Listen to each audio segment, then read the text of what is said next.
বাংলাদেশকে নিয়ে ভারতীয় দলকে আগে থেকেই সতর্ক থাকার আহ্বান। পাকিস্তানের বিপক্ষে প্রথম টেস্টে মাঠে নামার আগে বড় চ্যালেঞ্জ ছিল বাবর রিজওয়ানদের বিপক্ষে লড়াই করার।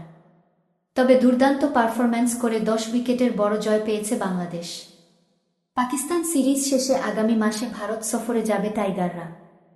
তাই বাংলাদেশকে নিয়ে ভারতীয় দলকে আগে থেকেই সতর্ক থাকার আহ্বান জানিয়েছে রবিচন্দ্রন অশ্বিন। নিজের ইউটিউব চ্যানেলে এক আলোচনায় অশ্বিন বলেন, বাংলাদেশ প্রথমবারের মতো টেস্ট ক্রিকেটে পাকিস্তানকে হারিয়ে দিয়েছে। এটা একটা অবিশ্বাস্য ভালো খবর, বিশেষ করে দেশটির মানুষ যখন একটা অস্থিরতার মধ্য দিয়ে যাচ্ছে।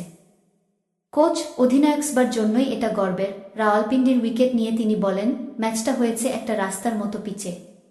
বাংলাদেশ সেখান থেকে জয় তুলে নিয়েছে। এই ম্যাচের প্রথম 3 দিনে তেমন কিছুই ঘটেনি।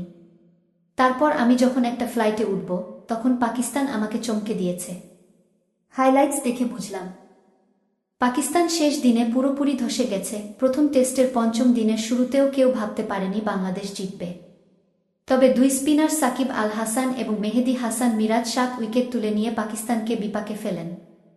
সেই সঙ্গে জয়ের স্বপ্ন দেখতে থাকে বাংলাদেশ। পাকিস্তানের এমন বিপর্যয় দেখে অশ্বিন বলেন, অনেক দিন আমি এ ধরনের বিপর্যয় দেখিনি। কোনো দলকে এমন পিচে এভাবে আত্মসমর্পণ করতে দেখিনি। উইকেটে তো তেমন কিছুই দেখলাম না, রাস্তা মনে হয়েছে। রিজওয়ানি যা একটু লড়াই করেছে।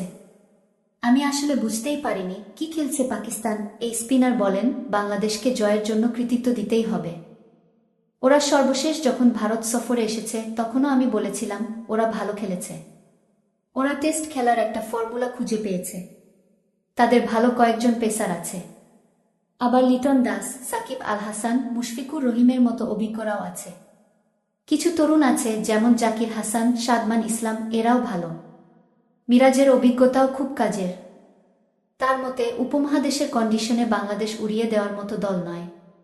তাই বাংলাদেশকে নিয়ে ভারতকে সতর্ক থাকার কথা বলেন অশ্বিন। তিনি বলেন, সব মিলিয়ে বাংলাদেশ দল টেস্টে ভালো লড়াই করে। নিশ্চিতভাবেই উপমহাদেশের কন্ডিশনে ওরা উড়িয়ে দেওয়ার মতো দল নয়। তারা আমলে নেওয়ার মতো দল।